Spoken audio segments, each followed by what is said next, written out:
Magandang umaga mga kasolidrak. Isang mapagpalang Martes ng umaga.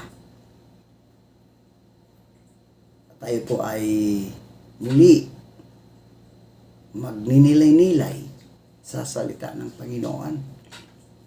Ang ating pong pagninilayan mga kasolidrak ay makikita sa mga awit.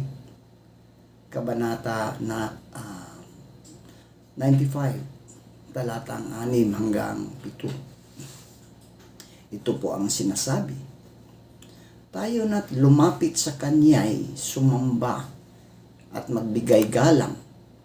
Lumuhod sa harap ni Yahweh na siyang sa ating may lalang. Siya ang ating Diyos at tayo ang bayan sa Kanyang pastulan. Mga tupang Kanyang inaalagaan. At ngayon, Kanyang salita'y ating pakinggan. Mga kasolidra, ang awit 95, 6-7 ay isang paanyaya sa pagsamba at pagpapakumbaba sa harapan ng Diyos. Sinasabi nito, halina kayo, tayo'y sumamba at magpatira pa. Lumuhod tayo sa harap ng Panginoon na ating maylikha.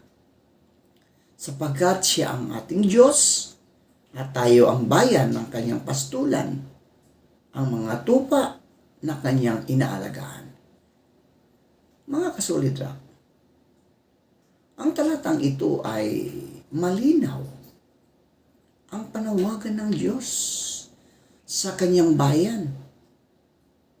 Isang panawagang hindi lamang sa panlabas na pagsamba, kundi sa pusong nagpapakumbaba at buong pusong kumilala sa Kanyang kapangyarihan.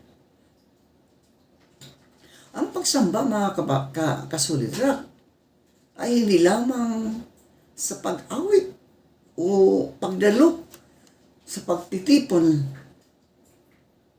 kundi isang kilos ng buong pagkatao na yumuyuko sa harapan ng Diyos bilang may likha at hari.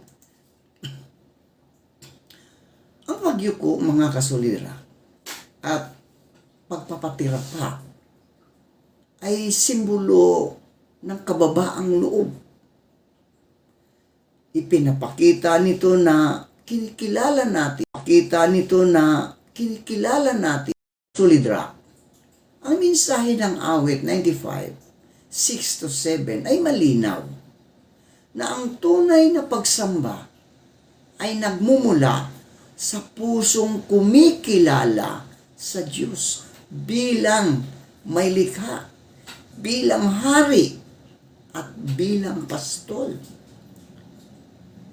Ito ay pagsamba na may kasamang pagpapakumbaba at pagtitiwala at pagsunod. Sa huli mga kasolidra, tayo ay inanyayahan ng Diyos na lumapit sa Kanya, hindi bilang mga malalakas at sapat sa sarili, kundi bilang mga tupa na nangangailangan ng Kanyang gabay at pag-ibig.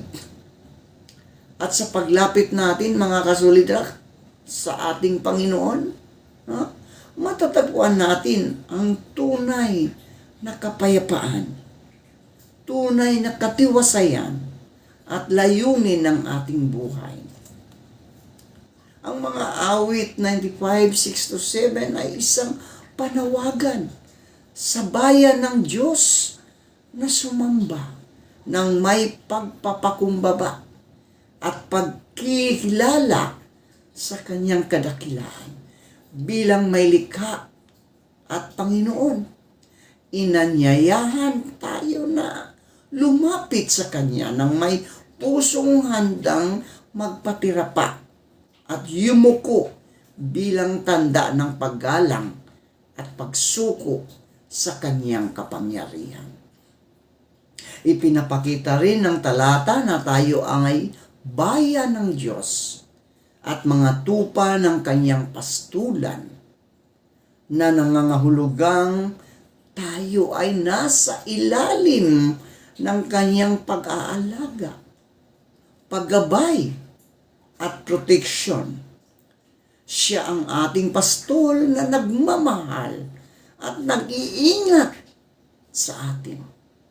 Sa kabuuan, mga kasuridrak, ang mensahe ng awit ay paalala na ang tunay na pagsamba ay nagmumula sa pusong nagpapakumbaba, nagtitiwala at kumikilala sa Diyos bilang ang ating may likha, pahari at pastol.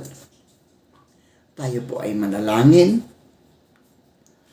Panginoong Diyos at makapangyarihan sa lahat, maraming salamat po sa iyong mga salita na nag-aanyaya sa amin na sumamba sa iyo ng may pagpapakumbaba at buong pusong paggalang.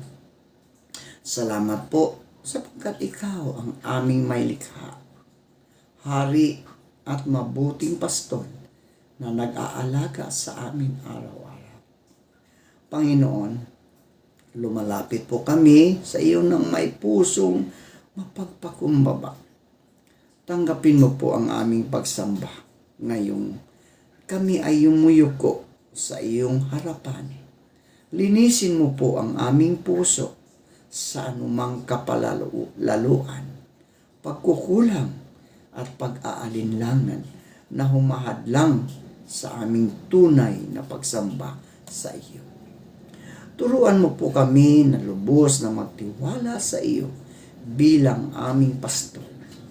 Sa gitna ng aming mga pinagdaraanan, naway maalala namin na kami ay iyong mga tupa na kanyang inaalagaan, ginagabayan at iniingatan.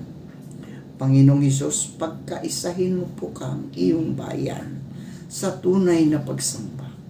Pagsambang nagmumula sa puso, puno ng pag-ibig, pananampalataya, at pagsunod sa iyong kalooban.